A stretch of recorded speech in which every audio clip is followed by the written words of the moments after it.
I spent the last 3 weeks failing.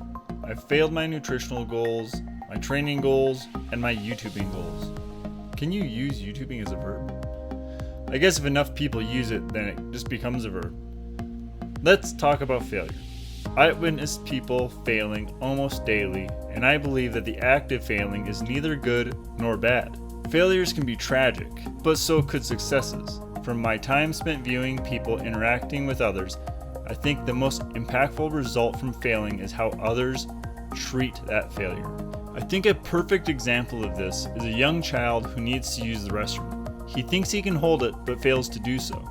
The act of failing is embarrassing. However, the way that others react to the failure can cause lifelong trauma or encouragement to the kid to make improvements going forward.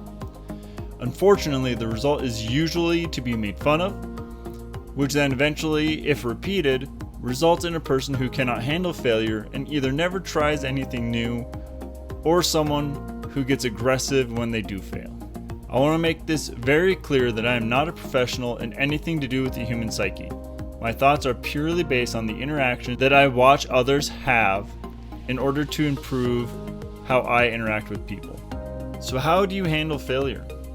I think for those who experience others that fail, you should never celebrate nor criticize. It should be acknowledged, and you should confirm with that person if they need or want help. After that, you either help the person or you move on. If you yourself fail, do not celebrate nor criticize your failure. If someone else does either of these, as politely as you can, let them know that their interactions are not helping.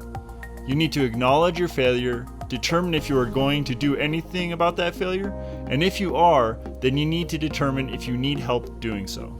So back to my past 3 weeks. There are some failures that I will not fix, and there are others that I plan to work on. Training is at the top of my list to improve. I do not think I need help in this, as I feel like I have a good grasp on training, and the act of training itself is not why I failed. Second on my priority is YouTube. For this, I feel like I do need help, so I'm planning on going to YouTube and finding videos on time management and content design. I plan on working on those two initially. The rest of my goals are still there, they are not going away, they are just lower on the priority list. At this point in time, I plan on continuing a weekly vlog style update. However, in the future that might change. We'll have to wait and see. I hope this helped someone out there. If it did, please let me know down below, and I hope you continue to follow me through this journey with hopes to improve.